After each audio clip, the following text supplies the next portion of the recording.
ont besoin. Que Dieu soit glorifié. Un grand merci à mes frères prédicateurs, à Goujon, à toute l'équipe qui est là, à Noël l'Ancien. Merci, je suis heureux d'être ici. Vous savez, il y a des endroits où on se sent mieux qu'ailleurs, et puis je me sens bien ici avec vous ce soir. Que Dieu soit glorifié. Que ce lieu est redoutable. La plus grande église de France, vous savez, elle se trouve où? Le local le plus grand, église évangélique de France. C'est où? Il y a un gars qui est en Alsace, c'est la droite là. C'est où c'est? Jean-Peter Schmidt, c'est à Mulhouse. C'est l'église portes ouvertes. Le terrain fait 7000 m², c'est un ancien Leclerc en ville. L'église, elle peut accueillir 3200 personnes. C'est pas rien. Imaginez, on serait là-bas ce soir dans la grande salle de 3200 places. Je vais vous dire quelque chose. Aujourd'hui, s'il y a cette grande église à Mulhouse, c'est ce que je disais à Noël, c'est parce qu'il y a une 60aine d'années en arrière, une petite mission évangélique, Zigane, Vie et Lumière, est passée avec sa petite toile. C'était très simple. Quand il est rentré dans cette réunion, ce petit chapiteau avec sa femme, elle était malade. Quand il est rentré dedans, ça lui a pas plu. C'était trop simple. Il a regardé la réunion. Je m'excuse avec le respect que j'ai pour chacun. Eh bien, une maman donnait à boire à son petit bébé sur elle, ça l'a dérangé, ça. Il dit, c'est quoi cette église? Cette femme qui donne à boire à son bébé, il aimait pas. C'était trop simple. Ça, il plaisait pas. Mais quand il est parti de la réunion, sa femme, elle avait été guérie par Jésus. Amen. Le petit pasteur est venu la trouver. Il lui a dit, monsieur, vous croyez en Dieu? Le grand a répondu, il s'appelle Jean-Peter Schmidt. Il a dit, oui, bien sûr que je crois en Dieu. Votre femme, elle est malade, si vous croyez en Dieu. Notre peuple, on était passé par là-bas. Puis il a ouvert une église. Aujourd'hui, 7000 m², 3200 places. Noël, vous allez faire une église pour mettre 200 personnes, vous donnez 300. Lui, 3200. Pourquoi? Parce que dans la simplicité, des prédicateurs de chez nous sont passés, ont prêché l'évangile. C'était trop simple pour lui. Il allait rencontrer Jésus et à travers cette rencontre, des milliers de personnes allaient être bouleversées. Alors c'est vrai que c'est simple. Mais il est là. Celui qui s'appelle le Christ est ici présent au milieu de nous. Celui qui nous regarde, celui qui nous considère. Voilà, on va lire la Bible. D'accord? Voilà, je prends mes lunettes, elles sont là. Je ne les mets pas pour faire joli. Je les mets parce que je ne vois plus rien. Merci Seigneur. On va lire la Bible ensemble, on va lire un verset. J'aimerais ce soir vous parler du regard de Jésus. Comment Jésus nous voit. Comment Jésus voit la réunion de ce soir. Comment qu'il voit chaque vie, chaque personne. Parce que derrière les visages, il y a une histoire, il y a un foyer, il y a une famille, il y a des parents, il y a une compagne, des compagnons, des enfants. Il y a une vie. Et puis comment lui nous voit ce soir. On va lire ensemble, si vous le voulez bien, dans l'évangile de Matthieu, chapitre 9, verset 36. On va lire Matthieu 9, verset 36, et après on lira un passage dans les Actes des Apôtres, au chapitre 10, on lira le verset 28 et 29. Voilà, et après on fait une petite prière au Seigneur. Voilà, Matthieu, chapitre 9, verset 36, nous dit ceci. Voyant le peuple, Jésus regarde, il y a le peuple qui est là devant lui. Voyant le peuple, il fut ému de compassion pour elle. Il est touché, le Seigneur, parce qu'elle était languissante et abattu. Alors c'est des mots compliqués pour nous ça, languissant et abattu. Une petite traduction plus simple, elle dit parole de vie, elle dit ils étaient fatigués et découragés. On comprend mieux, hein? Languissant, c'est dur. Fatigués et découragés. Voyant le peuple, il fut ému de compassion pour elle, parce qu'elle était fatiguée et découragée, comme des brebis qui n'ont point de berger.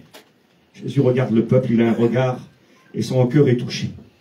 Parce qu'il les voit fatigués, il les voit découragés, il voit ce que personne ne voit, et son cœur est touché pour qu'il intervienne, et ce jour-là, il interviendra, et ce soir, il va intervenir. Amen.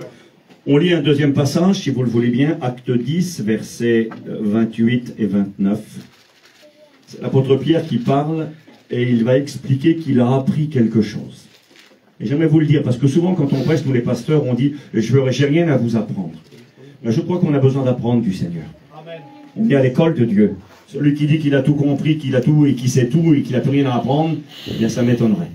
On a encore beaucoup à découvrir et à apprendre. Et le grand apôtre, eh bien il va être assez humble. Il est apôtre de Jésus-Christ depuis des années. Il a côtoyé le Christ pendant 3 ans et demi. Jésus est mort, Jésus est ressuscité. Il prêche l'évangile, Dieu a amené des milliers de personnes au Christ. Et là, il va avoir l'honnêteté de dire ceci. Vous savez, leur dit-il, qu'il est interdit à un juif de se lier avec un étranger et d'entrer chez lui. Mais Dieu m'a appris. Dieu m'a appris à ne regarder aucun homme comme souillé ou impur. Une traduction dira, Dieu m'a appris à ne regarder aucun homme comme sale. Comme sale et que l'on ne touche pas. C'est ça que ça veut dire impur. C'est pourquoi je n'ai pas regardé, je n'ai pas eu d'objection à venir, puisque vous m'avez appelé. Je vous demande donc pour quel motif vous m'avez envoyé chercher. Pierre va faire une réunion, il rentre dans une maison, il y a plein de gens qui sont vendre. Je crois que c'est déjà un petit mot là pour ceux qui sont religieux, qui invoquent les saints, il veut pas lui. Il va dire lève-toi, faut pas me prier, moi je suis qu'un homme, je suis comme toi. Pourquoi m'as-tu fait venir? Et il va dire ceci, Dieu m'a appris à ne regarder aucun homme comme souillé ni impur, c'est pour ça que j'ai accepté de venir chez toi. Ce soir, on va prier le Seigneur une minute. J'aimerais vous parler de ce regard du Christ. Comment lui nous regarde, comment lui nous voit. Et puis j'aimerais vous montrer que des fois, il ne voit pas comme les hommes voient. Il ne voit même pas comme les chrétiens voient. Il ne voit même pas comme les pasteurs voient. Moi, je vous regarde, parfois, je peux avoir un regard, une vision, un regard dur. Je peux parfois avoir, on va le voir dans le message, avoir un regard de dégoût à l'égard d'une personne. Avoir du dégoût sur quelqu'un. Quelqu'un qui t'a fait du mal, quelqu'un qui t'a blessé, quelqu'un qui commet des choses graves. On a du dégoût sur lui. Eh bien, j'aimerais vous montrer le regard du Christ ce soir. Alléluia. On va prier le Seigneur. J'aurais voulu que Mario se lève. Je crois que c'est l'un des plus vieux chrétiens parmi nous ici ce soir. Hein, et qu'il fasse une petite prière pour moi. Mario, s'il te plaît, mon oncle. Tu te lèves et tu fais une petite prière pour moi. Que Dieu nous bénisse et que Dieu nous parle à chacun. Oui, bravo, Dave. Merci. Sois béni, Seigneur. Il est là devant toi, avec le cœur ému par toi. Et tu es élevé. Tu bénis chacun d'entre nous. Merci. Tu bénis ta parole, ta parole. Alléluia. Hier, Allah nous parle de bien. Alléluia. Nécessaire pour chacun d'entre nous. Et c'est là notre désir, notre foi d'être enfant de Dieu. Tu es avec nous ce soir, tu bénis ton pasteur. Tu es dans tes mains. Seigneur, tu peux prendre une part, Seigneur, de pain pour chacun. À ce pain que nous puissions grandir en toi. Le meilleur, Seigneur, tout ce que notre frère dira, son pasteur, merci, il a choisi Seigneur. pour nous. Ta parole, Seigneur, est la vérité. Ta parole, Seigneur, nous fait tant de bien dans ton parler de toi. Comme nous avons dit, avec manga, tout leur caïra. Quand on laisse, la manga, tout le monde se fait des laisses. Oui, fais quelque Tu nous chose. donnes à chacun, mes soeurs, mes frères, nous sommes là ensemble, à l'écoute de ta parole, parce que ta parole, elle nous nourrit, elle est un pain. Nous voulons en prendre chacun une part. Au nom de Jésus, bénis ton pasteur, toi tu te remercies. Au nom de Jésus, pour la gloire de ton nom. Merci Seigneur. Amen. Merci au Seigneur. Alléluia. Que Dieu soit béni. Le regard du professionnel, du spécialiste. J'ai écouté cette expérience, c'est pas un témoignage chrétien, mais c'est un copain à moi qui avait vécu cette expérience. Il était prédicateur, et puis en allant chiner le matin, il a tombé sur une dame, et puis elle avait une statue à vendre. Une petite statuette comme ça, en ferraille. Puis quand il l'a vue, à l'époque, c'était le passage à l'euro, hein, quand on passait des francs avant, puis à l'euro. Puis quand il a vu la statue, là, ces petites statuettes, il a dit, madame, si vous voulez, je vous offre un prix. Vous voulez la vendre, la dame. Et puis, dans sa tête, il s'est dit, je vais dire 100 000, 150 euros, quoi. Je vais dire 100 000. C'était le passage, et puis il a dit 100. 100 euros, il a dit. Il a dit, même, je vous en donne 100 euros. Donc, c'était pas une grande offre. Et la Grady l'a regardé, il a dit, ben écoutez, monsieur, il a regardé la statue, 100 euros. Allez, je vous la donne, prenez-la. Donnez-moi les 100 euros, partie de la statue. Puis il est parti vers lui. Et quand il est arrivé chez lui, avec cette statue-là, il l'a nettoyée. Il a pris un bout de papier, un petit peu de produit, il a commencé à nettoyer, et s'est rendu compte qu'il y avait plein de poinçons tout autour. Elle était poinçonnée. Et c'était une statue en argent. Elle était en argent massif. Donc déjà, il s'est dit, j'ai fait un drôle de coup. Une statue en argent massif. Et il a été voir un connaisseur plus que lui. Lui, il connaissait pas grand-chose. Il a proposé 100 euros à la dame. Il a été voir un monsieur qui connaissait bien, et quand il lui a offert la statue, l'autre lui a dit, écoute, si tu veux, je t'en donne 10 000 euros. C'était pas mal, hein. Et l'autre qui avait donné les 10 000, il gagnait 10 000 aussi. 20 000 euros, il l'a revendu. La statue qu'il avait acheté 100 euros, il l'a revendu 20 000. Il a eu trache. Il a retourné voir la dame. Il a eu peur. Il est retourné voir la dame, il a dit, madame, il s'est dit, je vais me faire embêter, j'ai donné 100 euros à la dame, la statue, elle vaut au moins 20 000 euros. Hein, et donc, et puis il a retourné. Il a dit, madame, il a dit, est-ce que vous avez une notion de ce que ça vaut, ce que vous m'avez vendu, là? Vous pouvez me faire un petit papier, il dit, j'aurais besoin d'un papier, parce que, il dit, je vais la revendre, il dit, j'ai pas envie d'être ennuyé. Et la dame, elle a dit, écoutez, monsieur, elle a dit, oui, je crois savoir ce que ça vaut. Elle m'a dit, j'en veux plus. Je veux m'en débarrasser. Prenez-la, et je vous la vends. Elle lui a fait un papier, 100 euros, il est reparti, puis il a gagné 10 000 euros. Juste pour dire quoi? Le regard de l'expert. Il a proposé 100 euros, pour lui, ça valait pas grand chose. Ça valait beaucoup plus. En Bretagne, là, il y a un an ou deux en arrière, il y a eu un héritage, une personne qui est morte, et puis elle a laissé un appartement, et dans l'appartement, là, il y avait de plein de choses, il y avait un vase chinois. Un vase, quoi, voilà, un vase, comme il peut y avoir, on met des fleurs dedans. Puis elle a vu ça, et elle a dit, ça vaut peut-être quelque chose, ce vase-là. Elle a été le faire estimer par des soi-disant spécialistes, qui connaissaient pas grand-chose, à mon avis. Ils ont regardé le vase, ils ont dit, madame, il y a moyen d'en tirer 2000, 2500 euros. Pas mal, 2005, 2000 euros un vase. Puis la gardienne a dit, bah, je vais le vendre. Alors elle l'a amené à Paris aux ventes aux enchères là-bas. Elle a dit, si je peux en tirer 2000, 2500, ça serait pas mal. Et puis il a passé devant des vrais spécialistes cette fois-ci. Des gens qui connaissaient très bien les vases. Ils ont commencé à regarder, mise aux enchères. 9 200 000 euros. Les gens avaient dit que ça valait 2000 euros. Le spécialiste, le regard du spécialiste. Je voyais le morceau de bois qui soutient ici le bâtiment. Quelqu'un qui sculpte le bois, un connaisseur, c'est son métier, un spécialiste. Toi, tu vois le bout de bois, tu dis, tiens, je peux faire un poteau pour soutenir la salle ici. Tu peux le jeter dans le feu, faire du feu avec. Le spécialiste, il regarde. Il voit la statue qu'il va en faire. Il voit un bout de pierre qui est dehors là. Il voit le rocher. Il dit, je vais le travailler comme ça, comme ça. Il voit la statue qui va en sortir. Et quand le spécialiste a fini avec la statue, quand il a fini avec le bout de bois, il vaut des dizaines de milliers d'euros. Et j'aimerais vous dire quelque part ce soir que c'est le regard que Christ porte sur chacun d'entre nous. Il ne voit pas simplement ce que nous valons aujourd'hui, il voit ce que lui est capable de faire avec nous. Et j'aimerais vous parler de ce regard du Christ sur nos vies à chacun. Nos vies qui peut-être pour certains ne valent pas grand-chose. L'apôtre Pierre dira que nous étions des pierres rejetées par le monde. Une pierre qui vaut rien, quoi. Une pierre qu'on met dehors du gravier pour marcher dessus. Mais il est écrit que pour Dieu, nous sommes des pierres vivantes et des pierres précieuses. La petite pierre qui vaut rien, là, tu la jettes. J'ai écouté un jour Gazo vendre ses 30 euros. Et puis un jour, il a fait un lot. Puis là, ils ont tout mis sur la table et sa femme, elle était en train de vendre. Et il a trouvé bizarre, il y avait trop de clients. Trop de clients autour de la table. Il a dit, qu'est-ce qu'ils ont? Pas beaucoup de clients, là. Je vais gagner une fortune. Il s'est dit, c'est pas normal qu'il y a autant de gens autour de la table. Il s'est rapproché, il a commencé à regarder un petit peu les bijoux de plus proches. Ils étaient tous poinçonnés, c'était de l'or massif. Et il a dit ça à Gazo. Il a dit, j'avais de l'or dans les mains, mais je ne le savais pas. Il a annulé la vente. Stop, on arrête tout, il n'y a plus rien à vendre. Il a ramassé la nappe, il a changé les prix forcément. Hein. Il a tout ramassé. Ne regardez aucun homme comme souillé ni impur. Nous, on voit des gens, pour nous, qui parfois ne valent pas grand-chose. Ce message, je le crois, sera un mot de Dieu pour nos amis qui sont venus ici ce soir. Quelle que soit leur vie, quel que soit leur passé, quel que soit l'état dans lequel ils sont rentrés ici, afin de comprendre quel est le regard que Dieu a sur eux. Ce sera un message d'encouragement pour ceux et celles qui appartiennent au Seigneur, qui ont encore de la famille bien loin de Dieu. Et ce sera aussi un conseil de Dieu pour les chrétiens et les chrétiennes ce soir. Amen. À apprendre à changer leur manière de voir. Cet homme, lorsque l'apôtre Pierre dira Dieu m'a appris à ne regarder aucun homme comme souillé ni impur, c'est-à-dire sale et avec qui on n'a pas de contact, cet homme il s'appelait Corneille. Et Corneille, je ne sais pas si vous savez ce que signifie ce nom, Corneille. Vous n'êtes jamais posé peut-être la question. Moi, je me la suis posée, j'ai regardé. Et puis, en réalité, Corneille, c'est un nom qui est utilisé en France aujourd'hui. Ça existe. Corneille, c'est le nom d'un oiseau. Hein, vous connaissez la fameuse corneille. Quelle couleur c'est une corneille? Dites-le moi.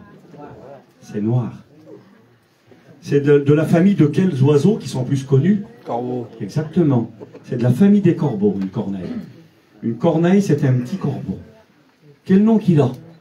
Je vais faire attention à ce que je dis. Une fois, je prêche dans une réunion. Je savais même pas fait comment. Il y avait la cousine germaine de ma mère. Il y a de la famille qui est là. Elle s'appelle Corbeau. Je dis, quel nom, Corbeau? Je dis, Jonas. Il s'appelait pas Corbeau, il s'appelait Colombe. Jonas, ça veut dire la colombe. Et je dis, Corbeau. Je dis, quel vilain nom. Elle était là, la cousine de ma mère. Elle s'appelle Corbeau. C'est embêtant. Alors, je veux pas dire de bêtises ce soir, hein. Non, mais quel nom qu'il a, lui? Corneille. Corneille, qui est-il? J'ai marqué ceci, c'est un soldat romain. Un gradé, attention, plus pas un petit soldat, un petit fantassin, hein. C'est un centenier. C'est un petit caporal, il a 100 hommes sous ses ordres. C'est quelqu'un d'important. Il croit au Dieu d'Israël. Au contact du peuple juif, il a compris que le Dieu vivant n'était pas les idoles qu'il vénérait. Il vénérait Mars, le dieu de la guerre, Jupiter, je sais pas moi, et tous les différents dieux, Mercure, plein de dieux qu'il y avait dans la religion romaine. Mais quand il a côtoyé le peuple juif en Israël, il a compris que le vrai Dieu était leur Dieu. Le Dieu d'Israël. Le Dieu que l'on ne voit pas mais qui nous voit. Le Dieu qui est tout puissant. Et quand il comprend que ce Dieu est le vrai Dieu, il va commencer à prier ce Dieu-là. Il va commencer à donner son argent pour aider les pauvres, les malheureux d'Israël. Mais Dieu peut-il entendre un tel homme? Vous savez, des fois on se pose la question. Dieu peut-il faire cas de nous? Dieu peut-il nous entendre? Corneille, c'est un soldat romain, je le répète. Son métier, il n'est pas boulanger, il ne fait pas du pain, lui. Hein. C'est pas un charcutier qui vend de la viande. C'est un soldat romain. Et le métier d'un soldat, il y a 2000 ans, c'était de tuer les gens. C'est un tueur professionnel. Un soldat, il va à la guerre. Il y a la guerre aujourd'hui en Ukraine là-bas. Il y a la guerre là-bas en Israël. Les gens qui ont des fusils, c'est pas pour décorer. À la guerre, on tue les gens. Et à cette époque-là, les Romains étaient des envahisseurs. Ils avaient envahi le pays d'Israël, comme les Allemands pendant la guerre. Tout à l'heure, avec mes cousins, on a passé, puis mes copains, là, hein, mon beau-frère, et puis mon copain qui est là, on a passé devant le camp de Montreuil-Bellay. Et on s'est rappelé quelque part que notre papou était là, notre famille était dans les camps pendant la guerre, quand les Allemands sont venus. Et là, à l'époque, les Romains, c'était des Allemands qui avaient conquis Israël. On a affaire à un homme qui est un conquérant, qui a du sang sur ses mains. J'ai marqué, Dieu peut-il écouter la prière d'un tel homme? Un homme au lourd passé. Rappelez-vous que quand Jésus a été crucifié sur l'infâme bois de Golgotha, celui qui a orchestré, qui a dirigé la crucifixion, c'était un centenier. C'est marqué qu'il y avait là un centenier, tueur professionnel. Son métier est tuer, faire souffrir les gens. Quand on a tué Jésus sur la croix, c'est un centenier romain. D'ailleurs, c'est ce centenier qui dira, quand Christ va mourir, et dire, Père, tout est accompli. Entre tes mains, je remets mon esprit. Le centenier romain impressionné. Il avait vu la terre trembler, les rochers se fendre. Il avait vu le soleil se cacher. Il avait vu des choses qu'il n'avait jamais vues. Il en a vu des morts, des centaines et des milliers. Mais quand Jésus est mort, il n'a jamais vu quelqu'un mourir comme lui. Et à la fin de la crucifixion, le soldat romain centenier dira, assurément, cet homme était le Fils de Dieu. Nous avons là un centenier romain qui s'appelle Corneille. Je m'excuse. Il est comme ce petit corbeau qui est noir, avec un lourd passé, avec une vie. Ça m'a interpellé, dis donc. J'ai regardé dans la parole de Dieu, parce que la Bible s'explique par la Bible. Et j'ai regardé dans le livre du Lévitique. Ça, c'était les lois de Moïse. Au chapitre 11 et verset 13, regardez ce qu'a dit Dieu à Moïse. Voici parmi les oiseaux ce que vous aurez en abomination. Une abomination, c'est abominable, c'est sale, c'est vilain, c'est répugnant. On ne le touche pas, pas de contact avec. Voici parmi les oiseaux ce que vous aurez en abomination et dont on ne mangera pas. Vous ne mangerez pas un aigle. Un aigle. Et il parlera le vautour, et ceux qui sont de son espèce. Verset 15. Le corbeau et toutes ses espèces. Dieu avait dit que ce serait quelque chose d'abominable pour vous. Pas de contact. Vous ne les mangerez pas. Et c'est intéressant. Lorsque le Seigneur invitera l'apôtre Pierre à entrer dans la maison de Corneille, à aller chez lui, Dieu va montrer à 3 reprises à l'apôtre Pierre une nappe. Une nappe, un bout de tissu qu'on met sur une table. Et là, sur cette nappe, dit la Bible, Dieu a mis toutes sortes d'animaux. Des animaux purs. Des animaux qu'on pouvait consommer, qu'on pouvait manger. Un agneau, je sais pas, du bœuf. Mais également, il est écrit qu'il y avait des animaux impurs dessus.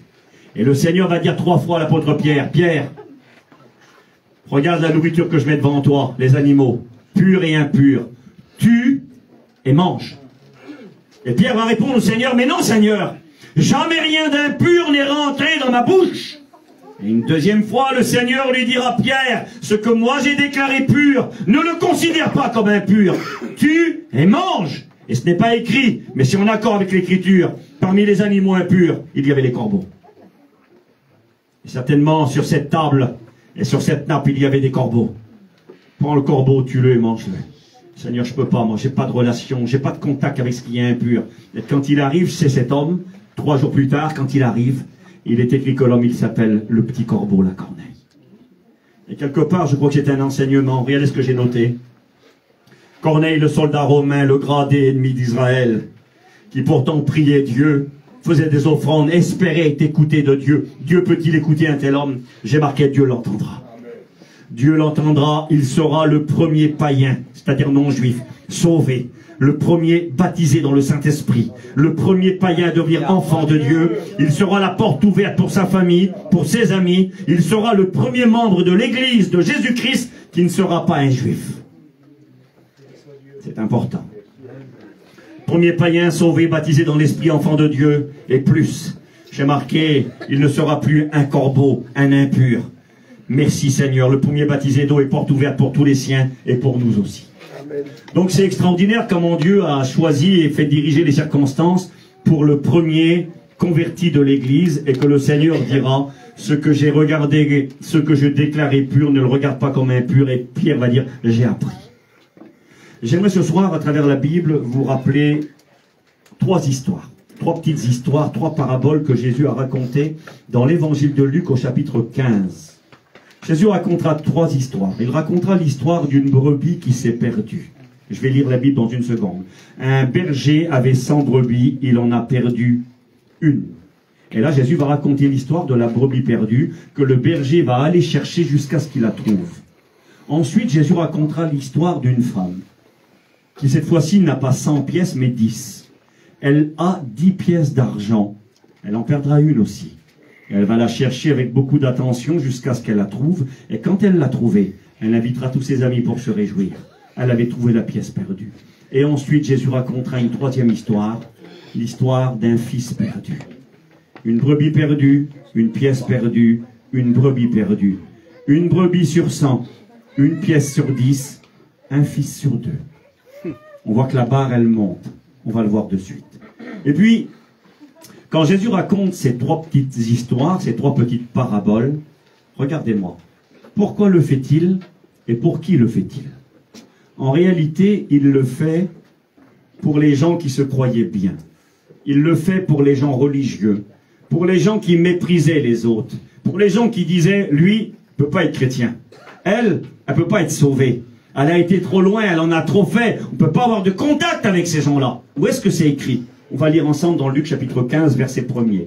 Regardez, c'est marqué comme ça. Le contexte dans lequel Jésus a enseigné les trois histoires. La brebis égarée, la pièce perdue, le fils perdu, le fils prodigue. C'est marqué dans Luc 15, verset 1er. Tous les publicains. Je vais vous dire c'est quoi un publicain pour ceux qui ne le savent pas. Quand j'étais venu ici chez vous la dernière fois, je crois, j'avais prêché sur Zachée le publicain. Le chef des publicains de Jéricho. Les publicains, on peut le dire tout de suite, c'était qui? C'était les percepteurs d'impôts, qui travaillaient pour les soldats romains, pour l'ennemi. C'était des traîtres à la nation. C'était les crapules, les derniers des derniers. Ils avaient trahi leur peuple pour de l'argent, trahi leur Dieu, trahi leur foi, tout trahi. Ils travaillaient pour l'ennemi. C'était comme pendant la Deuxième Guerre mondiale, ceux qui travaillaient pour les Allemands. On les appelait en France, eh bien, les partisans, ceux qui travaillaient pour l'ennemi, ceux qui avaient pactisé avec l'ennemi. Et en retour, ils recevaient la protection des Romains et plein d'argent. C'était les pires. Quand on voulait insulter quelqu'un, on lui disait t'es un publicain. Un jour, on a voulu insulter Jésus. On a dit de lui, du Christ, on a dit qu'il avait un démon, qu'il était possédé. On lui a dit tu es un publicain, tu es un démon. C'était devenu une insulte. Tellement que c'était vilain, un publicain. En Israël, pendant la Deuxième Guerre mondiale, il y a eu des Juifs qui ont trahi leur peuple. On les appelait les capots. Ils travaillaient dans les camps de la mort, là-bas à Auschwitz, Buchenwald, Bergen-Belsen. Ils travaillaient pour les Allemands. C'était les plus méchants. C'est eux qui frappaient leurs frères pour sauver leur peau. C'était les traîtres, les derniers des derniers. Les collaborateurs. C'était ce qu'étaient les publicains. Je vous dis les pires, les derniers, les plus mal vus, les plus méprisés. Et là il est marqué, tous les publicains, pas un, tous, les derniers, les rejetés. Quand un juif voyait un publicain, il tournait la tête, il lui parlait même pas. Il disait lui c'est un traître, il a trahi son peuple, il a trahi son Dieu pour de l'argent. On les haïssait. Tous les publicains et les gens de mauvaise vie. Ça veut dire ce que ça veut dire les gens de mauvaise vie. Hein. C'était les gens qui vivaient dans la saleté, dans la souillure, dans l'immoralité. Les choses vilaines qu'on peut même pas citer, qu'on peut même pas dire. Tous les publicains et les gens de mauvaise vie s'approchaient de Jésus. Imaginez la réunion. Hein. Dans la réunion, là, Jésus fait une réunion, et qu'autour de lui, il n'y a que des gens de mauvaise vie, que des vilains, des vies cassées, des samaritaines qui ont eu des vies tordues, des vies brisées, des gens avec qui on ne veut pas de contact, avec qui on ne veut pas être vu. Il y a des gens avec qui on ne veut pas être vu. Si les gens me voient avec eux, je suis mort. C'est vrai, hein, des fois tu te trouves dans des situations, tu dis, comment tu veux te sauver, comment que les gens vont parler de moi? Je sais pas, Seigneur, je veux pas être bizarre dans ce que je vais dire. Tu rencontres quelqu'un sur un parking de magasin, et elle te parle, je sais pas moi, elle est une femme, elle te parle. Tu dis, si quelqu'un me voit parler avec cette femme-là, je suis mort. Ça existe, ça. Des gens qui ont des lourds passés, qui ont fait des choses graves, abominables. Tous les publicains et les gens de mauvaise vie s'approchaient de Jésus pour l'entendre. Et les pharisiens et les scribes, ça c'était les gens religieux. Pharisiens veut dire ceux qui sont séparés, qui marchent dans la sainteté, dans la justice. C'était des hommes, ça, qui avaient décidé de se séparer du mal et d'obéir à la voix de l'Éternel. Les pharisiens, les séparés, les scribes étaient les spécialistes de la Bible, les docteurs de la Bible. Ils recopiaient la Bible, ils connaissaient la Bible sur le bout des doigts. Nous avons là deux catégories, les publicains, les gens de mauvaise vie, les derniers des derniers, et à côté on a les gens les plus respectables de la nation. Les gens religieux, les gens qui ont une moralité, les gens qui pratiquent le bien, les gens qui lisent la Bible, les gens qui vont dans les réunions, dans les synagogues à l'époque. Les pharisiens et les scribes murmuraient. Ils n'avaient pas l'honnêteté de parler à vive voix avec le Christ, mais derrière, quand ils se retrouvaient, ils disaient, vous vous rendez pas compte avec qui qu'il est, Jésus? Avec qui il mange? Il mange avec eux. Avec qui il parle? Elle est belle la réunion de Jésus, quelle belle église qu'il a. Il a que des publicains et des gens de mauvaise vie. Je m'excuse avec le respect que j'ai pour chacun, c'est l'expression biblique. La Bible parle des gens de mauvaise vie et des prostituées. C'était ça. Et Jésus, voilà les gens qu'il côtoie, voilà les gens avec qui il parle. Et là, il est écrit que les scribes et les pharisiens vont murmurer, et ils vont dire, cet homme accueille des gens de mauvaise vie, et il mange avec eux. Mais, il leur dit cette parabole. Et c'est là qu'il va raconter les trois histoires. Vous voyez, il faut comprendre dans quel contexte il l'a fait. Il n'a pas raconté ça comme ça, parler de l'histoire d'un mouton, parler de l'histoire de... Non, il l'a fait dans un contexte, il a voulu expliquer. Il a voulu montrer à ces gens religieux qui quelquefois nous ressemblent, je vais être honnête avec vous, à nous les chrétiens, et parfois même, pas trop mettre mes frères, mais moi Steve, parfois à moi en tant que prédicateur, le regard que moi je porte sur certains gens. Je vais vous dire ce qui m'a motivé à faire ce message. J'ai fait ce message-là dans un moment de ma vie où j'ai été confronté à une situation qui m'a troublé. Un homme m'a appelé pour prier pour une jeune femme, une jeune maman. Et quand je suis arrivé... prier pour cette jeune maman, je voulais pas trop y aller, en réalité. Parce que cette jeune maman, sa situation me dérangeait beaucoup, à moi. Parce que cette maman en question, qui avait 2 petits-enfants, eh bien, elle était mariée avec son beau-frère. Elle avait pris le mari de sa sœur. Et donc, moi, ça me déplaisait beaucoup, cette situation. Bien sûr, ce n'étaient pas des chrétiens. Mais de me retrouver là, quelque part, dans ce foyer, avec cette jeune femme qui vivait avec le mari de sa sœur et qui était malade, et puis le papa qui m'appelle pour venir prier pour elle, je voulais pas refuser, je suis un prédicateur, mais j'étais gêné, je vous dis la vérité. Et ce jour-là, le Seigneur m'a mis une claque dans le visage. Parce qu'il m'a fait comprendre que lui ne voyait pas comme moi je voyais, et que c'est moi qui avais tort et que c'est lui qui avait raison. Il m'a appris à ne pas regarder les gens comme impurs ni souillés. Quelque chose de souillé, c'est que je ne le touche pas. Il pourrait me contaminer. Je ne veux pas de contact avec lui. Je ne veux pas être vu avec lui ou avec elle. Et pourquoi Dieu m'a donné une gifle spirituelle, une claque? Parce que quand je suis monté dans cette caravane et que j'ai prié pour cette jeune maman, quand j'ai prié pour elle, parce que je l'ai fait un peu par la contrainte, je ne l'ai pas fait avec cœur et avec joie, mais j'ai prié pour elle. Je vais être honnête, je ne triche pas. J'ai prié pour elle, je suis reparti. Le lendemain, le père m'a téléphoné pour me remercier et pour me dire que sa fille avait été guérie par le Seigneur. C'était une claque pour moi, Noël, ça. Moi, je voulais pas y aller, moi. J'étais pas d'accord. Je suis pas en train d'appeler le mal bien ce soir, attention.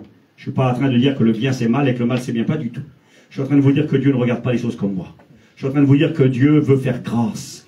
Que Dieu, quand il voit un perdu, un pécheur, quand il voit les gens de mauvaise vie, quand il voit les publicains, les gens qui ont tout trahi, les gens qui se sont souillés, salis, qui ont tout vendu pour leur intérêt, bien Dieu ne les voit pas comme moi.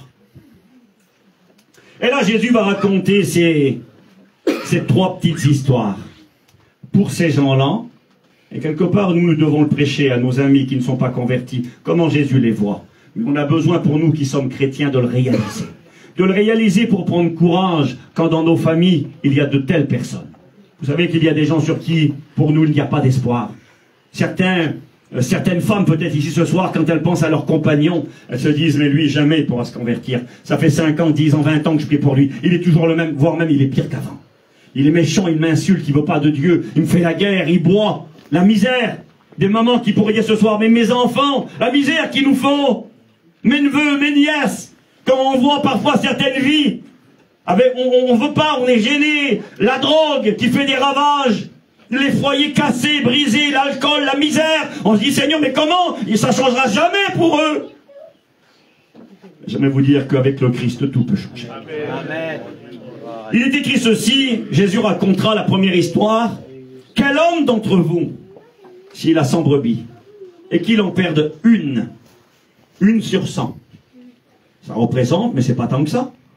T'en as 100 brebis, t'en as perdu une. C'est embêtant, mais c'est qu'une brebis en réalité. Oui, d'accord, on va le voir. C'est peut-être qu'une brebis pour vous et moi. Mais tout dépend le regard que tu as sur la brebis. Tout dépend si c'est ta brebis à toi. Tout dépend si toi tu es un berger et si tu ne l'es pas. Vous savez, si vous êtes berger et que vous ne l'êtes pas, vous n'avez pas le même regard sur quelque chose. Tout à l'heure, mon petit cousin a rendu témoignage, il a parlé qu'il était lié par le ballon. Certains pourraient rigoler, dire, il n'est pas inutile, il va y avoir l'eau, il est lié par le ballon. Oui, mais si pour lui c'était grand. Il y a des choses, pour certains, c'est rien. Mais pour d'autres, c'est des montagnes. Je vais vous faire une petite confidence. Un jour, j'ai écouté une fille rendre témoignage. Aujourd'hui, elle est mariée avec un prédicateur. Elle rendait témoignage que Dieu l'avait délivré du pantalon. Quand j'ai écouté ça, j'ai dit, il n'est pas y avoir le témoignage. Quel beau témoignage. Je dis, c'est grave un pantalon. Ben oui, moi, je suis pas une fille, puis je mets pas, et puis j'ai pas ce problème-là. Et pour elle, c'était un problème. Pour elle, c'était un vrai problème. Puis elle dit, un jour, j'étais dans la réunion, puis Dieu m'a parlé, elle dit, je me suis levé, je suis sorti de la réunion, j'étais dans le camping de ma cousine à côté. Je lui ai dit, donne-moi une robe. Elle m'a donné une robe, j'ai jeté le pantalon, elle dit, Dieu m'avait délivré. Alors c'est vrai, ça peut paraître rien, mais parfois pour toi, c'est grand. Ça prend de la place dans ton cœur. Et là, cette petite brebis qui peut paraître rien, on va le voir maintenant. Quel homme d'entre vous, s'il a 100 brebis, qu'il en perd une, ne laisse les 99 autres dans le désert pour aller après celle qui était perdue jusqu'à ce qu'il la retrouve. Quel bonheur, jusqu'à ce qu'il la retrouve. Il a pu fouiller 1 heure, 2 heures, une journée, 5 jours. Il veut la retrouver, alors il cherche, jusqu'à ce qu'il la retrouve. Lorsqu'il l'a retrouvée, il la met avec joie sur ses épaules. Il aurait pu la taper, lui mettre des coups de bâton et la traîner avec une corde. Non. Il apprend à doit être fatigué, ça fait des journées qu'elle traîne à gauche, à droite. Là. Il apprend, il la met sur ses épaules. Quel bonheur, le berger. Et de retour à la maison, il appelle ses amis, ses voisins. On peut dire, il n'est pas l'eau, qui n'est pas rien pour la brebis, il ne fait pas d'affaire pour le mouton. Là. Mais pour lui, c'est pas rien. C'est pas qu'une simple brebis, c'est pas qu'un simple mouton. On va le voir tout de suite.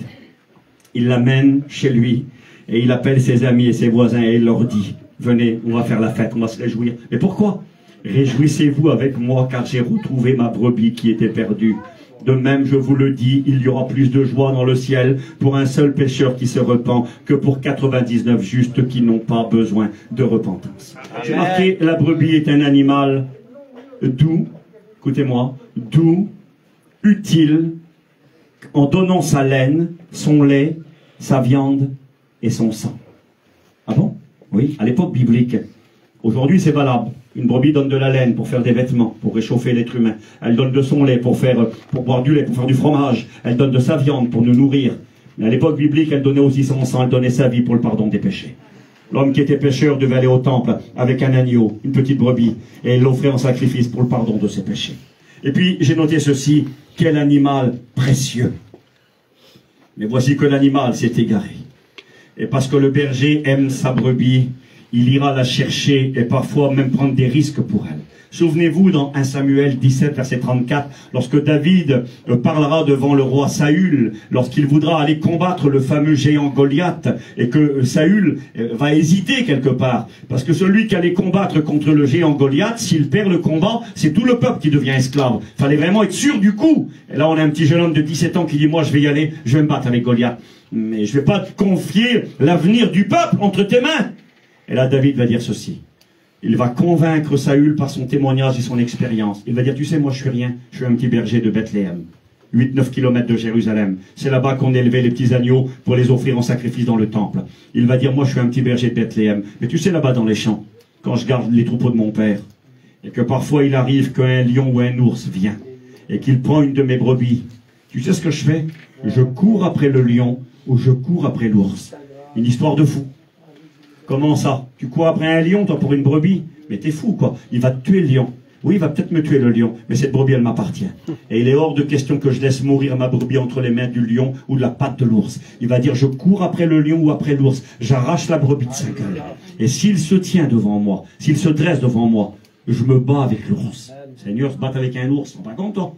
Je me bats avec le lion et je le tue de mes mains. Par la puissance du Saint-Esprit, forcément. Et quand Saül écoute ça, il est bouleversé.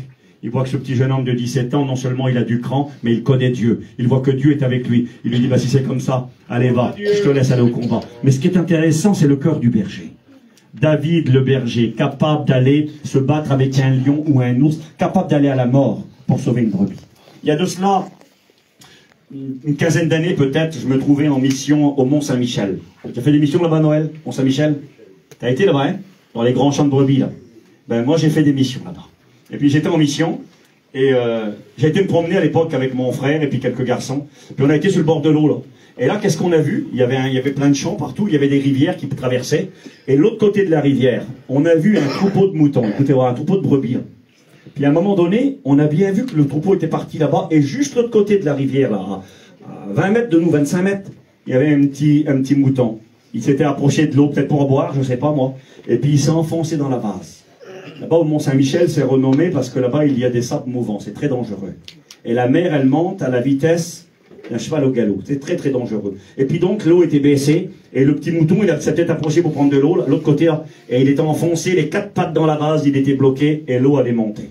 Et qu'est-ce qui allait arriver? Le petit mouton allait mourir. Il y avait moi, mon frère et quelques garçons. Et là, on voit le petit mouton, on voit l'eau qui va monter, on voit les brebis qui sont là-bas, et le petit mouton va mourir. Devinez qu'est-ce qu'on a fait? Qu'est-ce qu'on a fait à ton avis, Billy? On l'a sauvé? On n'a rien fait du tout. Je m'excuse, c'est qu'un mouton. Je vais aller dans les vases mouvants, moi? Je vais m'enfoncer dans l'eau pour sauver le petit mouton? Ben, Zinda pour le mouton, mais tant pis pour lui. Je vais être honnête, j'ai pas été. Je voulais pas me salir, et surtout, je voulais pas finir enfoncé dans la vase, et faut être honnête, c'est vrai. Moi, c'était pas ma brebis. On a eu de la peine, on a dit Zinda pour le mouton, on l'a mon corps, on est tant pis pour le mouton. Je vais pas mourir pour un mouton, moi. Écoutez bien, oui, mais écoutez la vérité aussi. Et là-bas, on a vu 2 garages qui cherchaient. Un homme et une femme. On a bien vu qu'ils fouillaient, ils marchaient sur le bord de l'eau. On s'est dit, qu'est-ce qu'ils font, ces gars, on les guette? Dès que le camion, des champs à perte de vue. On a roulé, on a été en leur direction. On leur a parlé, vous cherchez quelque chose? Ils s'étaient rendus compte, les moutons, il y en a des milliers de moutons. Ils s'étaient rendus compte qu'il manquait un mouton. C'est pas rien le berger, hein. Ils s'étaient rendus compte qu'il en manquait un. Et là, on leur a fait signe. On leur a fait ça, on a fait signe comme ça. Les gardiens ont coupé à travers les champs. Je revois le film comme aujourd'hui. Ils ont traversé, ils sont venus, et là, ils ont vu le petit mouton enfoncé dans la vase. Ils n'ont pas eu mon raisonnement à moi. Ils n'ont pas dit, on va se salir, on risque de tomber dans les sables mouvants, on peut mourir si l'eau monte vite, on est noyé pour le petit mouton. L'homme et la femme, ils se sont approchés. Ils sont jetés dans la terre, dans la vase. Ils étaient tout sales. Ils ont foncé, ils ont enlevé une patte, c'est l'autre patte qui se renfonçait. Ils ont enlevé la bête jusqu'à ce qu'il la sorte. Ils l'ont mis sur le bord, et quand elle est arrivée sur le bord, la petite bête, elle est partie en cours en rejoindre le troupeau. Elle était sauvée. C'était des bergers, nous on n'était pas des bergers. Notez ceci, un berger aime tellement son troupeau qu'il expose sa vie. Jésus n'a-t-il pas dit, je suis le bon berger, je donne ma vie pour mes brebis. J'ai marqué Jésus est le bon, le grand berger qui regarde les perdus de cette manière. J'ai marqué, ça vaut ce que je vais dire, écoutez-moi bien. Quand il regarde un perdu, parce que quand Jésus dit ça, c'est quand on lui reproche. On lui dit, mais qu'est-ce que tu fais avec les publicains? On lui dit même pas parce qu'on n'est pas assez franc pour le dire. Des fois, on n'est pas assez franc. Il y a des gens, quand ils viennent à la réunion, on les regarde même pas, on se dit, qu'est-ce qu'elle fait là, celle-là? Qu'est-ce qu'il fait là, celui-là? Comme si les gens n'avaient pas le droit de venir à la réunion. Mais pour qui se prend? Ah oui, comme si Dieu va lui faire grâce. Le corbeau Corneille. Ah oui, le corbeau, là, le centenier, il a tué des gens. Il a du sang sur ses mains. Il a fait du mal à Israël. Et il a l'audace de prier Dieu, lui. Comme si Dieu va l'écouter. Quel bonheur. Un ange va apparaître à Corneille et lui dire, Corneille, petit corbeau, ta prière a été exaucée. Alléluia. Comment? Oui, Dieu a entendu ta prière. Il s'est souvenu de tes aumônes. Je vais envoyer quelqu'un chez toi. Il va t'annoncer la vérité et l'évangile. Et c'est là que Pierre viendra prêcher l'évangile. Et pendant qu'il est en train de prêcher, tout d'un coup, le Saint-Esprit descend. Et puis le corbeau Corneille va se mettre à parler en d'autres langues. La petite famille qui est là et les amis, tout le monde parle en langue. Et quand Pierre voit la scène, il va dire, je ne peux pas refuser les eaux du baptême à ceux qui ont reçu le baptême dans le Saint-Esprit. Et les a tous baptisés. Amen. Il est en train de dire, le Seigneur, dans cette petite histoire de la petite brebis, ils comprennent les Juifs, parce que les Juifs, pour la plupart d'entre eux, étaient des bergers, ou côtoyaient régulièrement les bergers. Ils comprennent la valeur d'une brebis. Il est en train de leur dire, quelque part, j'ai noté ça, moi, j'ai marqué, il est en train de leur dire, si vous voyez ces gens-là comme des boucs, eh bien, pour moi, ce sont des brebis. J'ai marqué, ils ne voient pas des boucs, mais des brebis que chacun peut et doit devenir. Certains vont dire, mais Steve, mais non. Les païens du monde, les publicains, les gens de mauvaise vie, les gens qui vivent dans la saleté, ils sont pas utiles à Dieu. Vous avez raison. Ils sont peut-être pas utiles dans leur situation actuelle. Mais si ils laissent Jésus-Christ toucher leur vie, ils vont devenir utiles. Hein? Cette brebis, elle est utile. Elle apporte sa laine, son lait, sa viande, et elle apporte le pardon des péchés. C'est ce qu'un chrétien fait. Quand tu deviens un chrétien, un enfant de Jésus-Christ, tu apportes aux autres. tu deviens une bénédiction. Tu apportes la connaissance du Dieu d'Israël, tu apportes la connaissance du sacrifice de Jésus-Christ, tu réchauffes les cœurs. Moi je le crois, moi, un chrétien qui témoigne, qui parle de l'amour de Dieu, qui va sur une place, qui va quelque part, il va communiquer la vie. Il devient une brebis utile entre les mains du Seigneur. Regardez ce que Jésus a dit. Je l'ai lu tout à l'heure. Matthieu 9, 36, voyant la multitude, le peuple, il fut ému de compassion parce qu'elles étaient fatiguées et découragées comme des brebis qui n'ont pas de berger. Une brebis sans berger ne peut pas vivre. Impossible. Tu prends une brebis, tu la laisses tout seul. À l'époque biblique, là, il y a des lions, il y a des ours. Dans le désert, elle est morte. Elle va se faire attaquer par un animal, elle va se faire tuer, et en plus, elle ne sait même pas quoi manger, la brebis. Une brebis ne peut pas se nourrir tout seul. Rappelez-vous le psaume 23. L'Éternel est mon berger, je ne manquerai de rien. Il me conduit dans les verts pâturages. Quand je marche dans la vallée de l'ombre de la mort, il y avait des vallées, où il y avait des montagnes, où il y avait des herbes qui poussaient des herbes empoisonnées. Et les petits moutons, ils les mangeaient puis ils mouraient. Le berger, avant d'envoyer les petites brebis là, dans les pâturages, il allait lui-même d'abord examiner. Il examinait tout le pâturage. Et quand il voyait les herbes dangereuses pour la petite brebis, il les coupait, il les enlevait. Et quand le terrain était prêt, il les conduisait dans les verts pâturages. Il préparait le chemin, parce que la petite brebis, elle s'est morte autrement. Une brebis tout seul ne peut pas vivre. J'aimerais vous dire qu'il n'est pas possible de vivre sans Dieu. Si tu es rentré ici inconverti, tu ne t'en sortiras pas. Tôt ou tard, le lion, rugissant qu'est le diable, va te dévorer. Il va te détruire. Tu as besoin de la houlette et du bâton du berger. Le berger, il est écrit, Psaume 23, son bâton et sa houlette me protègent, me rassurent. Deux bâtons, le bâton et la houlette. Le bâton était un morceau de bois sur lequel on faisait, et la houlette était le bout de bois tordu là. Le bout de bois tordu, le berger s'appuyait dessus. Et il prenait le morceau de bout de bois tordu pour sortir les brebis quand elles tombaient dans un trou. Et le bâton qui protège servait là pour les animaux féroces. Il y avait un bâton pour attaquer le lion et l'ours quand il venait attaquer la brebis, et il y avait la houlette pour sortir la brebis quand elle tombait dans un précipice. Nous avons besoin du berger. Et le berger nous rappelle ici ce soir, c'est écrit Matthieu 15, 24, il a été envoyé vers les brebis perdues de la maison d'Israël, premièrement, mais aujourd'hui, il est envoyé vers les brebis perdues du monde entier. Il y a des gens que nous méprisons, que nous ne voulons pas de contact, nous ne les regardons pas. C'est terrible ce qui est écrit. Il est marqué que quand il retrouve la brebis perdue, qui va devenir utile, reprendre ses rangs, réoccuper la place qui était préparée pour elle, il est marqué qu'il va inviter tous ses amis et se réjouir. Et Jésus dira qu'il y a de la joie dans le ciel quand un pécheur se repent. C'est-à-dire quand un homme de mauvaise vie, quand une femme de mauvaise vie vient dans la réunion écouter l'évangile, qu'elle dit Seigneur, pardon, je regrette, Seigneur, je suis vilain, je suis sale, je mérite rien. Seigneur, aie pitié, sauve-moi. Il y a de la joie dans le ciel. J'ai marqué, parfois il y a de la joie dans le ciel, mais il n'y en a pas sur la terre. Parfois nous on n'est pas contents. Je me rappelle ce témoignage. C'était en Amérique, là-bas, à New York. J'ai eu la grâce d'aller dans cette église, l'église d'un pasteur qui s'appelle Jim Sambala. Elle est à Brooklyn. À Brooklyn, là-bas, dans les vilains quartiers de New York. C'est l'une des plus grandes églises évangéliques de New York. J'ai eu la grâce d'aller dans cette salle. Je ne me rappelle plus, je crois que c'est 6000 places. 2 fois la plus grande église de France, 6000 places. Le dimanche, 3 cultes. Un culte à 9h, un culte à 11h, un culte à 1h de l'après-midi. Parce qu'il n'y a pas assez grand. 6000 places, c'est trop petit pour recevoir les gens. La chorale, 200 chanteurs. Je vous raconte pas la chorale. J'ai eu la grâce d'aller dans cette salle de réunion, de voir l'œuvre de Dieu. Et j'ai écouté le garage, là, je l'ai écouté prêcher, Jim Sambala. Un message très simple, un message, un amour de Dieu. Jim Sambala était un pasteur qui a eu à cœur de s'occuper de ce quartier qui est l'un des plus vilains quartiers de New York. Excusez-moi, il y a la drogue, la prostitution, le mal qui bat son plein. Les publicains, les gens de mauvaise vie, ils habitent là-bas en particulier. Quand j'ai été là-bas à la Réunion, j'ai rencontré un monsieur qui m'a dit, vous allez là-bas, à Brooklyn, faites attention, il m'a dit. Si vous allez en voiture et qu'on vous klaxonne, ne klaxonnez pas. Il a dit, parce que là-bas, rapidement, les gens sortent avec un pistolet et vous mettent une balle en pleine tête. Donc c'est vraiment un vilain quartier de ténèbres et de souillure. Et là, en plein milieu, il y a l'église de Brooklyn Tabernacle qui est en plein milieu. Et puis là, j'ai écouté le témoignage de Jim Sambala, le pasteur de cette église. Il expliquait que quand il a ouvert l'œuvre là-bas, toutes les semaines, le dimanche, un pasteur très vaillant, il faisait toute l'après-midi, le dimanche, des réunions. Toute l'après-midi. Des réunions pour prêcher aux drogués, aux gens de mauvaise vie, pour leur apporter l'évangile. Et puis un jour, dans l'une de ces réunions, disait Jim Sambala, il a vu un homme rentrer. C'était l'après-midi, les réunions duraient depuis longtemps, il était fatigué un petit peu. Il était assis sur l'estrade, là. Et quand il a levé la tête, il a vu un homme passer par l'allée centrale et s'approcher sur le devant. Et il l'a reconnu. C'était un alcoolique, un clochard qui dormait devant la salle. et qui fréquemment embêtait les gens qui venaient à la réunion. Il demandait des sous pour boire de l'alcool et pour se droguer. Excusez-moi, c'était un déchet humain, une épave. Une épave que le péché, que l'alcool avait complètement détruit. Il était sale, il sentait très mauvais. C'est lui qui explique ça. Et il dit, quand je l'ai vu rentrer, il s'est dit dans lui, il s'est dit, qu'est-ce qu'il va nous faire comme scandale, ce monsieur-là? Il n'en voulait pas dans l'église. Puis il dit, quand il s'est approché devant, et lui, il était assis là sur l'estrade, et quand il l'a vu s'approcher, il a fait mine de prier. Comment qu'on peut être faux des fois, hein? Il a fait mine qu'il était en communion avec Dieu, qu'il était en train de prier, il baissait la tête.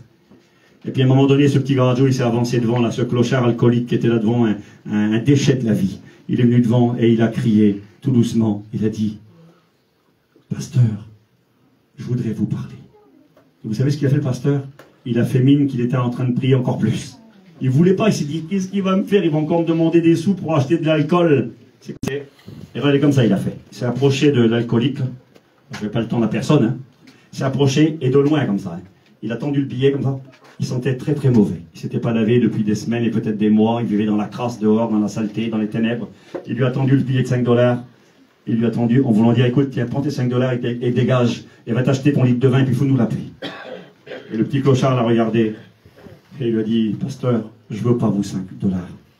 Je suis venu devant parce que j'ai écouté l'évangile et je veux Jésus. Amen. Gloire à Dieu. Jim Sambala, il a dit ceci, il a dit, quand j'ai regardé cet homme qui m'a dit qu'il voulait Jésus, il a dit, j'étais pétrifié, j'étais foudroyé. Je me suis dit, mais pour qui tu te prends? T'es un pasteur, tu veux ouvrir une œuvre ici, et t'es en train de mépriser cette âme pour laquelle Jésus est mort. Tu le considères comme rien, tu vois en lui un alcoolique, moi je vois en lui un enfant de Dieu, je vois en lui la brebis qu'il peut devenir. Vous savez ce qu'il a fait, Jim Sambala? Il s'est approché de lui, il a ramassé son billet de 5 $, il l'a pris dans ses bras. Les grands-ils font ça, ils prient pour les gens qui veulent accepter le Seigneur. Le regard que j'avais eu sur cet homme, je voyais simplement l'ivrogne qu'il était devenu, je voyais la vie cassée par le péché et par le diable, je ne voyais plus la brebis qu'il pouvait devenir, je ne voyais plus ce que Dieu voyait à travers lui. Et là, il a prié pour lui, et cet homme a reçu le Seigneur. Amen. Je crois qu'on a besoin d'apprendre, frères et sœurs.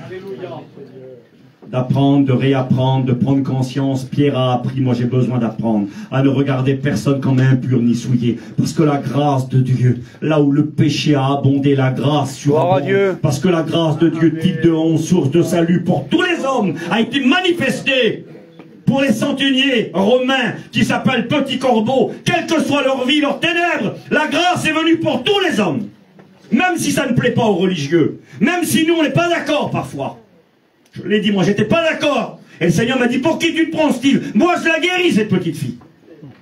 Et puis, il y a quelque temps en arrière, elle m'a demandé de passer par les eaux du baptême. Adieu. La deuxième petite histoire, je fais vite. Il est moins 10. Et Jésus continue, il aurait pu arrêter là. Il avait expliqué, vous, pour vous, ils valent pas 10 francs, pour vous, il faut les jeter à la poubelle, pour vous, ils ont qu'à aller en enfer, et tant mieux pour eux, mais pas pour moi. Moi, je vois en eux les brebis qu'ils peuvent devenir. Ils sont précieux, ils sont chers à mes yeux. Et quand ces gens-là se repentent et reçoivent la vie éternelle, c'est ce que Jésus a dit sur Zachée. Aujourd'hui, le salut est entré dans cette maison, car celui-ci aussi est un fils d'Abraham. On va dire, même lui, il a le droit. Ce soir, tout le monde a le droit. Et c'est un message d'espoir pour nos familles, c'est un message d'espoir pour nos amis qui sont venus ici, quel que soit leur passé, aussi noir et aussi lourd soit-il. Et c'est aussi peut-être une petite réprimande pour les chrétiens et les chrétiennes qui parfois méprisent certaines personnes ou alors ont limité le salut de Dieu. Lui peut être sauvé, elle peut être sauvée, mais lui non, lui peut pas, elle peut pas. Et on met des gens dehors et parfois on n'en veut pas. Et je crois qu'on aura des comptes à rendre, que Dieu nous y aide. La deuxième petite histoire. Il dit encore, ou quelle femme, si elle a 10 pièces d'argent et qu'elle en perd une, n'allume une lampe. Cette histoire, on l'apprend, nous les prédicateurs, parfois, moi aussi, hein, on l'apprend pour prêcher aux chrétiens, pour dire, t'as perdu quelque chose dans ta vie chrétienne. Alors, il faut faire comme cette femme, il faut allumer la lampe. C'est marqué, allume la lampe, balaye la maison, et ne cherche avec soin jusqu'à ce qu'elle la retrouve. Et on dit aux gens, nous, il faut que tu allumes la lampe, il faut que tu allumes la parole de Dieu, que tu te laisses éclairer par la Bible. Ensuite, il faut nettoyer, il faut fouiller, ça c'est examiner son cœur. Et ensuite, il faut balayer, ça c'est la repentance. Alors, on prend ça comme ça, nous. Mais en réalité, cette histoire, si on peut l'utiliser pour encourager un chrétien à examiner, à faire un bilan de sa vie, à fouiller, à se laisser éclairer par la Bible, on peut le faire, ça ne me dérange pas du tout. Je l'ai fait aussi, moi. Et cette histoire-là, La femme qui a perdu une pièce et qui va fouiller et chercher. Et on risque de vous choquer, cette femme. C'est pas un chrétien qui cherche et qui fouille, c'est Jésus. Cette femme représente le Christ. La première histoire, le berger qui va chercher la brebis, c'est Jésus. Jésus entend dire, c'est moi le berger. Et moi, je vais chercher la brebis. Parce que si pour vous, c'est qu'un mouton qui vaut rien, moi, je suis un berger et j'aime mes brebis. Je donne ma vie pour elles. Alors, je vais les chercher. Et là, Jésus va se comparer à une femme. C'est assez étrange. Quelle femme, si elle a 10 pièces d'argent et qu'elle en perd une, n'allume une lampe, ne balaie la maison et ne cherche avec soin jusqu'à ce qu'elle la retrouve. Lorsqu'elle l'a retrouvée, elle appelle ses amis et ses voisines. Elle, pareil. L'autre, il a appelé ses amis pour le mouton retrouvé. Cette fois-ci, elle avait perdu une pièce d'argent.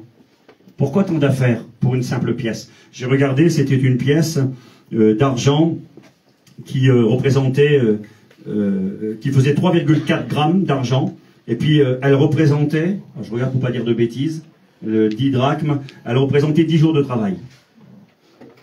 Lorsqu'elle l'a retrouvée, elle appelle ses amis, ses voisines, elle dit « Réjouissez-vous avec moi, car j'ai retrouvé la pièce que j'avais perdue. De même, je vous le dis, il y a de la joie devant les anges de Dieu pour un seul pécheur qui se repent. » J'ai marqué ceci, cette petite pièce d'argent, de monnaie, elle vaut une petite valeur. Elle vaut, je vous dis, 3,4 grammes d'argent, c'est pas beaucoup. Elle vaut un petit peu de sous, mais pas grand-chose. J'ai marqué « Elle est perdue, pourtant elle est dans la maison. » C'est terrible ça. On peut être perdu dans la maison.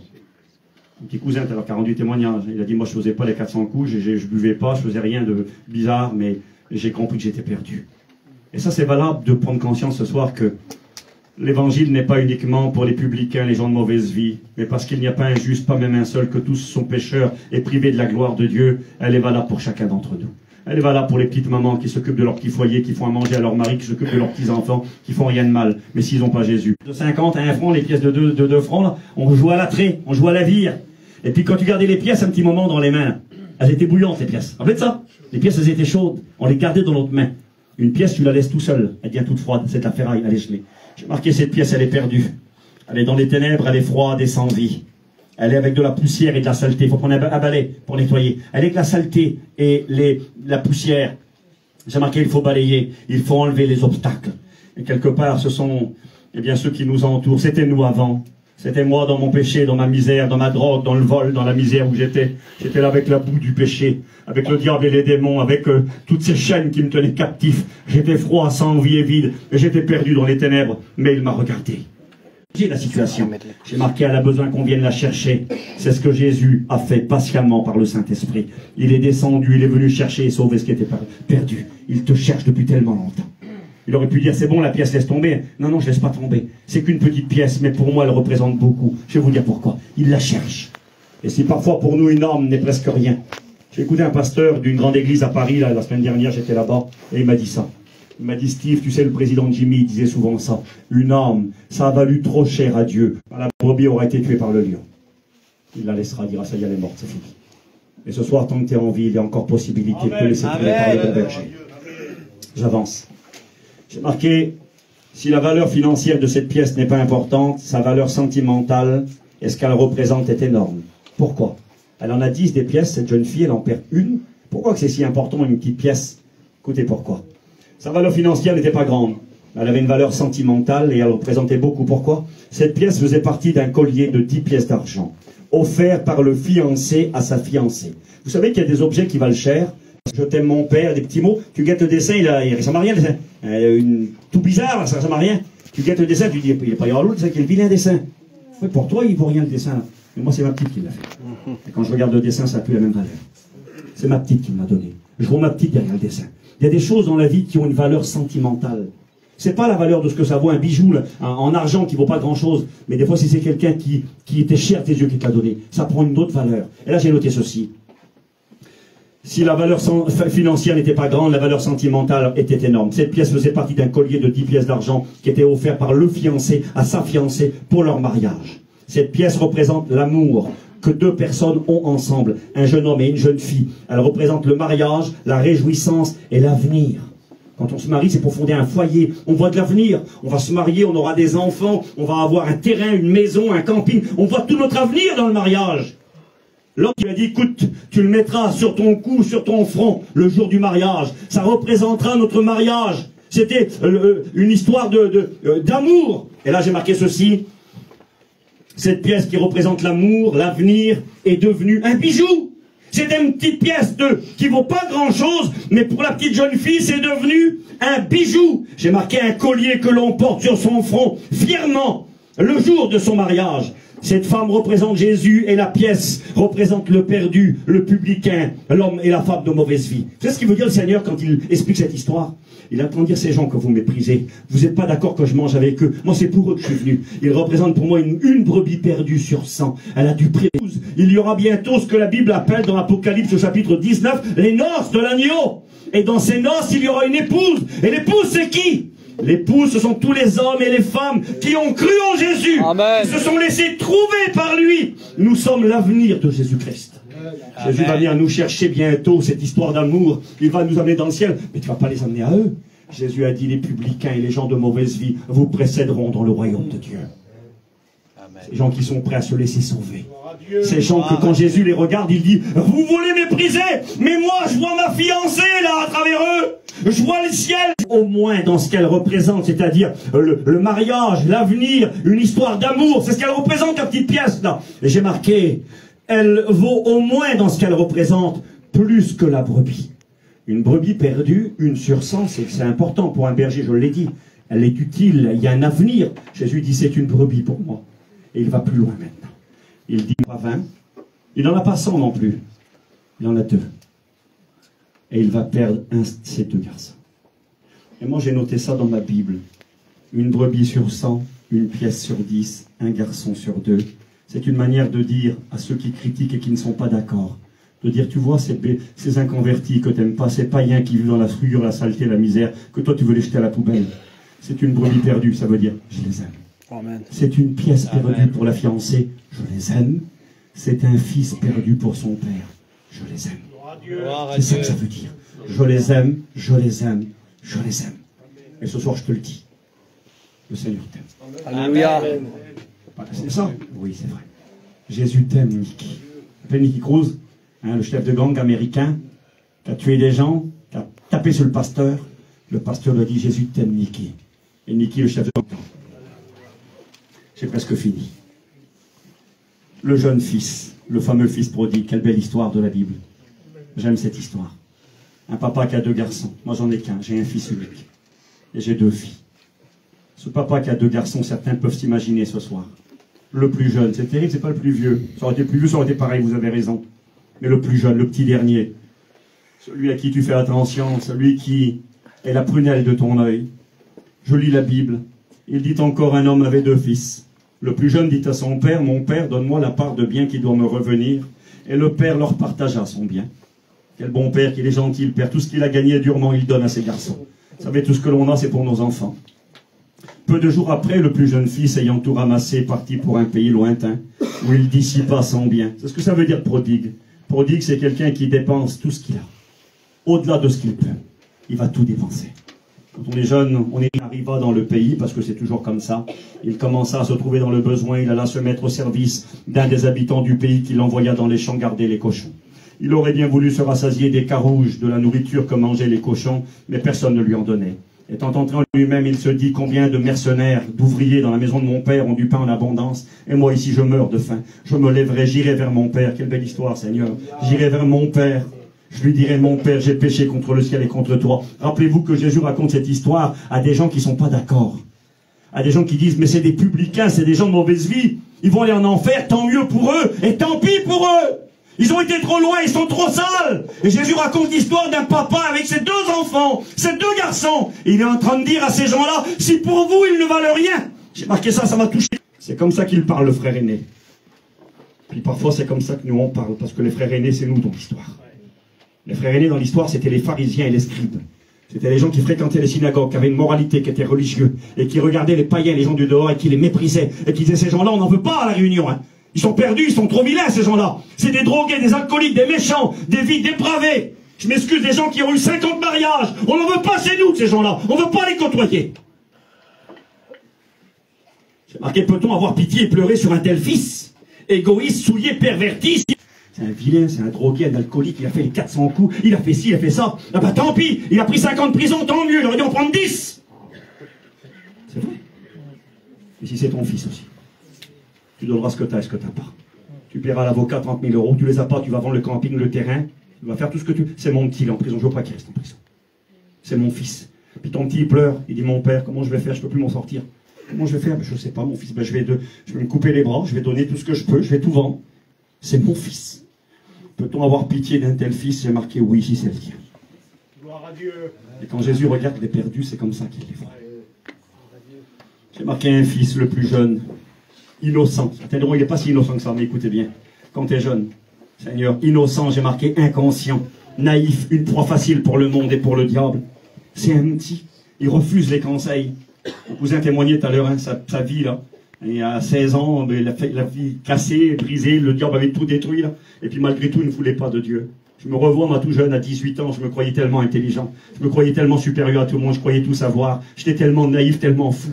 Et puis j'ai fait, parce que beaucoup ici me connaissent, ou connaissent mon témoignage, je me suis lancé dans des braquages, on n'avait pas de sous, on était des malheureux, alors on voulait gagner des sous faciles et rapides, et puis on a pris un fusil, on a fait des braquages, et on a fait plein de choses qu'il fallait. Vous avez 14 ans à l'époque, aujourd'hui tu es un serviteur de Dieu en Bretagne, que les frères ici connaissent très bien. J'ai marqué, il croit savoir, il se croit intelligent et capable, il croit qu'il pourra gérer la situation, et qu'il n'ira pas trop loin, et pourtant, il veut être libre, mais il ne sait pas c'est quoi la liberté. Il ira de plus en plus loin, il gagne tout le temps. C'est la fin de l'histoire, ça. Tu finis avec les cochons, c'est la famine, et puis tu vas mourir, et il n'y a plus d'espoir. Il finira les poches, le ventre et le cœur vides. Il souffre de la faim, de la solitude, de la culpabilité, du mépris et du rejet. Il est perdu, sans issue, avec pour compagnie les cochons. J'ai marqué sale et indifférent à sa situation. C'est le monde, ça. J'ai marqué quel pauvre garçon. Il est mort. J'ai marqué certains pourraient penser et dire tant mieux pour lui. J'ai marqué il va mourir. Il va dire moi ici je meurs de faim. Il va mourir jeune, abandonné, et tout le monde s'en moque. Une seule issue pour lui, son papa. C'est pas beau ça? Vers qui je vais? Vers qui me tourner? Les copains, pas la peine. Le frère, j'en parle même pas. Le frère c'est vous et moi des fois. J'en parle pas. Je sais vers qui j'allais faire vers mon père. Puis quand il revient vers le père, il vient pas en se crânant, hein. Il vient pas en chantant. La tête baissée, il sent mauvais, il est sale, il a plus de souliers, il est en miettes. Le monde a tout pris. Et quand il arrive là-bas au loin, quelle belle scène. Le père le voit venir. Il aurait pu dire, le père, il m'a fait assez de mal. Hein. Ça fait des mois que je pleure pour lui. Mais je vais attendre qu'il vienne, il verra. C'est pas écrit ça, hein. C'est marqué comme ça dans l'histoire. Et en rentrant lui-même, il se dit combien de mercenaires ont de la nourriture, du pain, l'abondance chez mon père. Moi, je meurs de faim. Je vais aller, je vais me lever, j'irai vers mon père. Je lui dirai, mon père, j'ai péché. Mon père, pardon. Je vais aller, je vais venir. Je ne suis plus digne d'être appelé ton fils. Traite-moi comme l'un de tes serviteurs. Il se leva et alla vers son père. Écoutez bien ce qui est marqué. Comme il était encore loin. Loin là-bas, tout loin, dans sa saleté. Le père l'a reconnu de loin. Il voit, ce ne serait pas mon fils qui revient. Oh, quelle histoire! Il part, le père qui part en courant, le vieil homme. Il arrive, il prend son petit, mais il sent mauvais, je m'en fous, excusez-moi qu'il sent mauvais. Mais il a fait ça, j'en ai rien à faire de ce qu'il a fait. Il était mort, mon fils. Il est revenu à la vie. Et quand il revient, il fait comme pour la brebis et comme pour la drachme perdue. On va faire une grande fête. Marqué comme ça, hein? Alléluia. Le fils dit à son père, mon père, j'ai péché contre le ciel, contre toi, je suis plus digne d'être appelé ton fils. Mais le père dit à ses serviteurs, t'es plus digne, écoute bien toi, apportez vite la plus belle des robes, mettez-lui un anneau au doigt, des souliers aux pieds, amenez le veau gras, tuez-le, on va manger, on va se réjouir. Alléluia. Je le rappelle, quand on tue un veau gras, ça pèse 400-500 kilos. C'était pas pour manger avec sa femme et puis ses 2 enfants, hein. Le veau gras, c'était pour faire la fête avec tout le village. C'était pour dire à tout le village, venez tous. Mais garave-toi, il lâche ton fils, t'as pas honte de ce qu'il a fait? Écoute, mon fils, il était mort! Il a demandé pardon, il est revenu à la vie, c'est mon fils! Et je vais lui donner la plus belle des bagues, je vais lui donner le plus beau vêtement et les plus belles chaussures. Oui, mais les gens, qu'est-ce qu'ils diront? On n'en a rien à faire de ce que diront les gens. J'aimerais te le dire de la part de Dieu ce soir. Peu importe ce que diront le monde, peu importe ce que diront les religieux, Jésus t'appelle. Quand il te regarde, il voit en toi une brebis perdue qui peut devenir utile entre ses mains. Il voit en toi la pièce perdue, sa fiancée, avec laquelle il célébrera les noces dans la gloire. Et quand il le regarde, il voit son fils qu'il aime tant. Moi, quand je parle d'un fils, mon cœur est touché parce que j'ai un fils que j'aime plus que ma vie. Mon petit a travaillé avec moi les jours passés, c'est inutile, on a fait un petit bout de mur vers moi là. Et le petit, je l'ai fait lever des briques, il va avoir 15 ans le petit. Je l'ai fait lever des briques, Seigneur, il est parti en hémorragie, il a commencé à saigner. Une fois, deux. Jésus se réjouira quand tu accepteras de venir et de revenir. Que Dieu soit béni. J'ai fini, je vous raconte ce petit témoignage. J'ai marqué des témoignages, des choses que j'ai connues, des hommes. Un jour, j'ai prêché à la convention et puis ils ont fait témoigner un garçon à l'époque. Ce garçon, c'est assez curieux pour des gens de chez nous, de notre peuple. Il a rendu témoignage que lui, ce qu'il aimait, sa passion à lui, alors c'était pas le ballon, lui, hein. Il n'aimait pas le ballon. Il aimait pas non plus l'alcool et la drogue. Ce qu'il aimait, c'était Hitler. Vous voyez, un truc de fou. Il aimait Hitler, celui qui a fait mourir 1 million de Manouches dans les camps de la mort et de Rome, 6 millions de Juifs, un démon, un diable. Lui, il aimait Hitler. Il faisait faire à ses petits, je m'excuse, le salut d'Hitler. Il prenait des machins, des objets qui avaient appartenu aux Allemands pendant la guerre. Et c'était toute sa vie. Et ce gars-là, il faisait des combats de cage, il se battait, un homme méchant, rempli de haine. Et un jour, un petit prédicateur est venu parler à cet homme. Un homme qui adore Hitler, peut-il aller au ciel? Pas possible. Il l'a regardé, j'ai écouté le témoignage. Le prédicateur lui a mis la main sur l'épaule, il lui a parlé. Il dit, quand il m'a parlé, il a expliqué que le Musclové tapait le prédicateur. Il faisait des combats de cage à un lion, c'était un garçon. Il dit, la main du prédicateur a pesé 10 tonnes sur moi, j'ai pas pu bouger. Il était comme paralysé. Et puis Dieu a touché cet homme. Il a vu ce qu'il pouvait devenir. Cet homme est rentré à l'école biblique, c'est un prédicateur de notre histoire. Amen. Gloire à Dieu. Amen. Un témoignage qui me touche.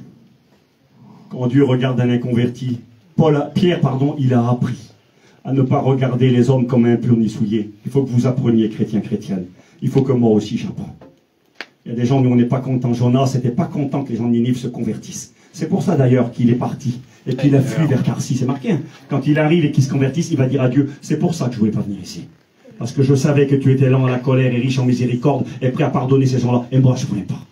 Il voulait que les gens de Ninive soient condamnés et punis par Dieu. N'ayons pas un cœur comme celui-ci. Ayons ce cœur qui comprend qui est ce Dieu que nous aimons. Comment lui aime le monde. Et j'ai fini, promis. On va prier. Je raconte ce petit témoignage. Un prédicateur, dans une réunion de serviteurs de Dieu, était assis dans l'auditoire, et puis un pasteur était en train de prêcher. Et pendant que le pasteur prêchait, à un moment donné, le pasteur, il ne sait pas pourquoi, mais poussé par le Saint-Esprit, il a dit ceci. Il a dit, tu es peut-être venu à la réunion de prédicateur aujourd'hui, avec ta lettre de démission, tu veux arrêter le ministère, parce que le combat est trop dur pour toi, tu n'as plus la force d'avancer. Et là, il y a un prédicateur qui a levé la main. Il a dit, mon frère, celui qui est venu avec sa lettre de démission, c'est moi. J'étais poussé par le Saint-Esprit. Et puis, comment ça? Il dit, c'est moi, puis il pleurait. Et puis, le frère a continué sa prédication, et puis à la fin, il a été le voir, forcément. Et quand il a été le voir, il pleurait, l'homme. Et sa femme pleurait aussi. Ils ont dit, on a décidé d'arrêter le ministère. On a des problèmes familiaux. Et pour nous, bien, c'est terminé. Notre fille est partie de chez nous. Elle vit dans la misère, dans le mal. Puis elle est partie, puis pour nous, il n'y a plus d'espoir, et on a décidé d'abandonner le ministère à cause des enfants. Et là, le prédicateur a dit, on va prier pour toi, mon frère, il ne faut pas que tu abandonnes. Puis là, ils ont prié. Et pendant qu'ils étaient en train de prier, là, tous ensemble, les frères prédicateurs, pour ce frère qui voulait abandonner le ministère, à un moment donné, il s'est senti poussé par le Saint-Esprit à parler, puis il a dit ça. Il a parlé en anglais, parce que c'était une prédication, les gens parlaient anglais. Et il a dit ça. Je le dis parce que, pour que vous compreniez, il a dit, hope is gone, and hope will be back. Hope is gone, ça veut dire l'espoir est parti. Mais l'espoir va revenir. Amen. Il n'avait plus d'espoir, le prédicateur. Alors il a dit ça, poussé par le... Et 2-3 fois, il a dit ça. Hope is gone, hope will be back. Hope is gone, hope est... Il est tombé dans le monde de la drogue, un prédicateur. Qu'est-ce qu'elle va devenir? La petite, c'est fini, terminé. Et lui, c'est le prédicateur, c'est sa petite. Hope is gone, hope est parti.